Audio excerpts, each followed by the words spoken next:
Hi, good morning, everybody. Joe Van Doren here, and welcome to our Virtues Pick for this morning. It's a brand new week. It's Monday, and I'm excited about it. We have a great word today, and that word is openness. And so, what a great virtue to be thinking about today. And we're going to read the description first, and then we'll discuss it a little bit. Openness is being honest, clear, and sincere, sharing who we are and what we feel without pretense. It is the willingness to consider new ideas and listen to others with an open mind. We reveal our thoughts candidly without attempting to manage the response of others.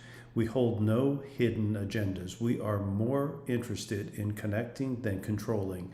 We listen to others' feelings with compassionate curiosity. When we are open, we are receptive to the blessings and surprises of life. So there's so many ways that, that as I read that, I was thinking about this virtue of openness. And obviously, the very first thing that comes to my mind anyway is our willingness to consider new ideas and listen to others' thoughts and their ideas and their ways of being and their feelings and all of those things that go into us being human. And sometimes that's difficult because we, at least, for me anyway, we have that feeling sometimes where we want to manage or we want to control or we want to have all these things, go the way that we want them to go. But openness is really about curiosity.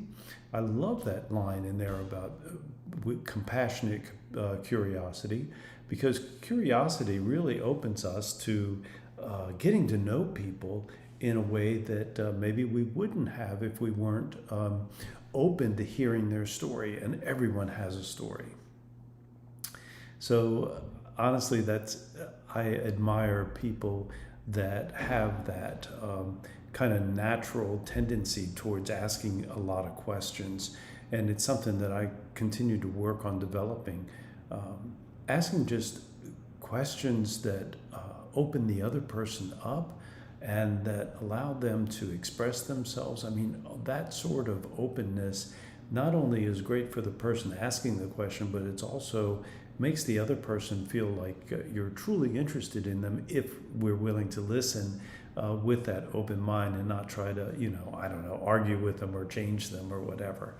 Just listening is a way of showing that openness.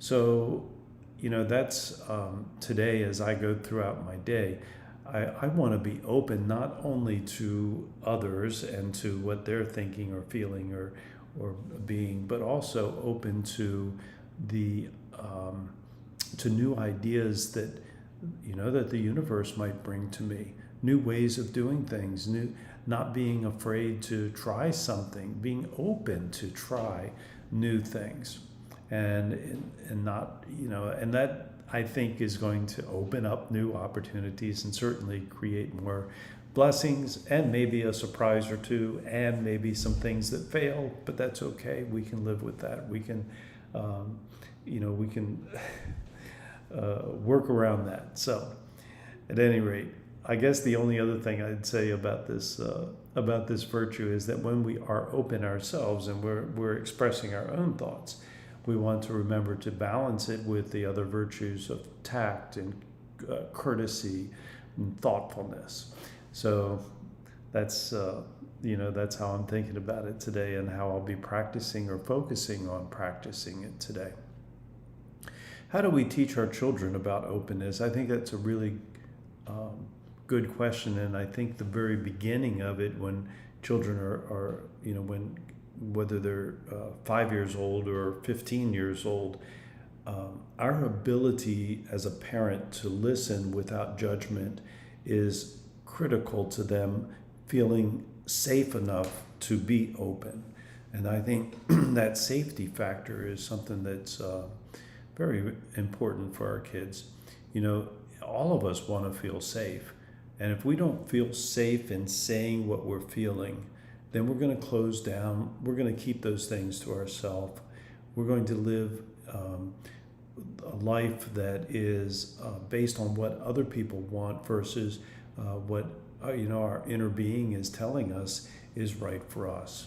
And so, to help our children develop this openness virtue, then we must be willing to listen without that judgment or prejudice, or without demanding, all the things that we parents demand. And that's not to say that we're not asking them to be respectful and to live by the virtues and the rules and routines of the house. And every family is going to be different, so there is no right or wrong in that, but there is, the responsibility to be willing to listen to our children, especially as they get older, because many times they have ideas that are going to be, very practical. And if we shut them down, then we're really dividing ourselves from them and creating a rift in the relationship. So that's kind of how I'm thinking about openness today, and how we can be honest with our kids and help them to develop that virtue. So until tomorrow and the next time, we keep practicing the virtues and the 4 C's of successful families, and that is clarity, communication, consistency, and community. All right, everybody, until next time, bye.